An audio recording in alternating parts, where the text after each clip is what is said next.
Last I left you, I was once again waiting in Sydney's room while she went back for more testing. This gave me time to think about how the next 5 months were going to go.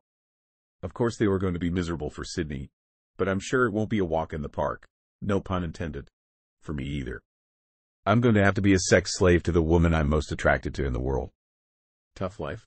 I was with Sydney for the next 48 hours. I never left her side. They took her leg off the suspension hook so she was a little more free to move around. I slept next to her in her hospital bed. There wasn't a lot of room. It became apparent to me that Sydney was going to be trying to offset the pain and immobility she'd have to endure by fooling around with me as much as possible. She wanted to fuck both of the nights at the hospital, but we couldn't make it happen because of the logistics of her enormous cast, her discomfort and pain, and the tiny bed. But I went down on her probably 4 or 5 times those 2 days, and she even managed to give me happy ending one night, if you know what I mean. The doctor and nurses would come in 2 or 3 times a day to check if the swelling was making the cast too tight. They'd put their fingers in the opening at her foot and feel there, and then put their hand in the enormous opening at her thigh. Sydney had such an abnormally high sex drive that even when the doctor would put his hand anywhere near her crotch, I could see her eyes starting to roll back in her head as she was trying to hide how turned on she was by the handsome doctor. Anyone who's been with a woman with a very ample private area knows how much fluid they emit from their vajayjay. The doctor made sure to pat around her crotch very gratuitously, but the cast went so far up her thigh that exposed padding at the thigh opening of the cast essentially was acting like a sponge that was absorbing her vag fluid. The other thing I've noticed with women with a large private area is oftentimes their fluid is extremely pungent, and this was especially true for Sydney. She was going to need constant cast changes to keep it from getting extremely gross.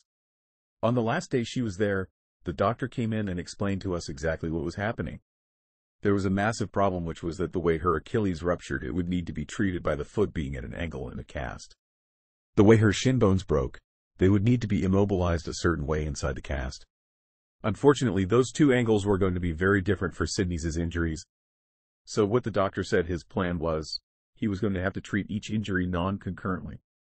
So first they would try and heal her tibia and fibula, which would be by having her knee and ankle at certain angles that aligned with the fractures, using long leg casts, and she'd be non-weight bearing that whole time. Once those bones had healed, only then were they going to be able to treat her torn Achilles, which they would make a plan for once her bones had healed. He said he was hoping her Achilles tendon would start to heal correctly, but most likely she'd need surgery at that point to correct it. The doctor had to give her the bad news that she was going to be on crutches in the wheelchair and in casts for the remainder of the winter, all of the spring and all of the summer. She was realistically looking at close to a year of not being able to walk, with a good percentage of that time her leg being in casts. He asked if we had any questions. She asked him how often she would be able to get her cast changed for a new one. She had expressed to me how gross she felt with her cast after spending just 2 days having oral sex with me. We both were locked into this conversation waiting for the doctor's answer. He said, "Sydney, you're going to come in for x-rays every single week, but we're going to do the x-rays with you wearing your cast. You'll probably only get a cast change every 8 weeks. And you won't get your first cast change for 12 weeks. So you'll have to keep it dry and keep it clean." Clearly, the doctor had never had a buxom lover. "Okay, but is it going to stay this high up my leg?" "Because it is in my private area for the most part. Unfortunately it is," the doctor said. "We will give you a lot of information, and a few items that you can use to keep the cast clean and dry. Even though your leg is at a 40 degrees angle and it can't touch the ground, we still recommend you wear a sock over the foot opening of your cast, and then also a cast shoe anytime you are outside of the house. Showers are going to be extremely difficult. You are going to need somebody to help you. We want you to only use the wheelchair for the first couple weeks, and then when you feel comfortable with trying, you can use crutches.